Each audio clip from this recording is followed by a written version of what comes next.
The new Season Pass weapon is absolutely busted. Like, if you haven't tried this thing, go to your Season Pass and grab it. 3 of these things in a fire team melt just about every boss you come up against, and with this new weapon stat, I thought I should try my best to make a build solely around this weapon, and oh boy, does it destroy things. So here we have an absolutely insane Warlock build for you to use while you're running the legendary campaign, or just to have a bit of fun with before it gets nerfed. Timestamps and chapters will be marked out for your convenience. So starting with the weapon, quickly, you don't need to do anything special with it. You can charge it up to mark a target by aiming down sight, but you really just spam. Just shoot things, it's ridiculous. So let's get started with the subclass. We're using the Prismatic Warlock with the Nova Bomb Super, and this is important, and I'll show you why later. Class ability doesn't matter too much, but I'm running Phoenix Dive because I like it. For the melee, I'm using Strand Needles to help charge up the darkness part of Transcendence, and for the grenade, I'm using the Arc Lightning Grenade because I like that one the best. You can also use the Void Grenade if you think you can get kills with that one easier.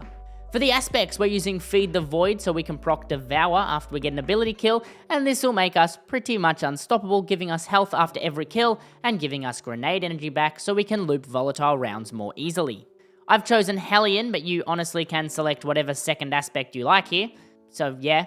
For the fragments, we're going with Facet of Awakening to drop elemental pickups after getting kills with light or darkness damage. This will allow us to get Void Breaches after we get kills with our weapons, and this again will be important later. Facet of Dominance, which allows our Arc or Void Grenades to apply Jolt or Weaken, respectively, just a nice little buff to our grenades. Facet of Hope, which gives us a 40% base class ability regenerate when we've got 1 elemental buff active, or 60% when we've got 2. Considering we almost always have Devour up, it's just a no-brainer here. It'll allow us to get Hellion more often, but if you're not using Hellion, you can sub this one out if you're not using your class ability. And finally, Facet of Bravery, which grants us volatile rounds for 11 seconds when we get a kill with our grenade. On the helmet, I'm running Harmonic Siphon, which is really the only needed mod here. Feel free to throw on any other mod that suits the heavy or primary weapon you're using. On my arms, I'm running Triple Harmonic Reloader because, my god, the 3rd iteration's weakness is reload speed. On the chest, just run resistant mods depending on what you're playing. On my boots, I'm running Innovation, Absolution, and Installation to help reduce cooldowns of my abilities when I pick up Orbs of Light. And on the class item, I'm running Double Reaper and a Single Bomber, just to create orbs after I use my class ability to give grenade energy when I use my class ability. Again, if you're not using Hellion, they can be swapped out. Now for the Artefact, you'll want a few here which will just help boost the damage and make the Scout Rifle a little bit more effective. First, you'll obviously want Anti-Barrier Scout. No brainer.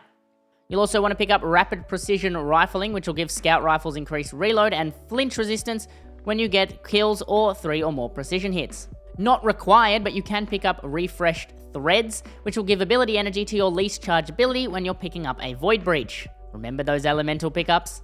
You'll also want to pick up Elemental Daze, which will make a champion explode into a Void Explosion, making them, and anyone around them, volatile. And finally, Elemental Overdrive, which gives you a 10% damage bonus after you pick up an elemental pickup, so our Void Breaches will buff our Scout Rifle. Now, for the exotic. My preferred exotic for this build is the Mantle of Battle Harmony. Just hold on to your Void Super and you'll get a 20% damage buff after you get 4 kills with a Void weapon. And this does stack with Elemental Overdrive, meaning you'll be able to deal an extra 30% damage. Thanks to my friend who no-lifed the game and tested this for me. You can also run Getaway Artist if you'd rather use your grenade for a little arc boy. Sanguine Alchemy also works reasonably well here. You'd swap out Phoenix Dive for a Rift. But the exotic choice isn't crazy required. I lean towards Mantle of Battle Harmony just because it's a damage buff and we're building this entire build around the weapon.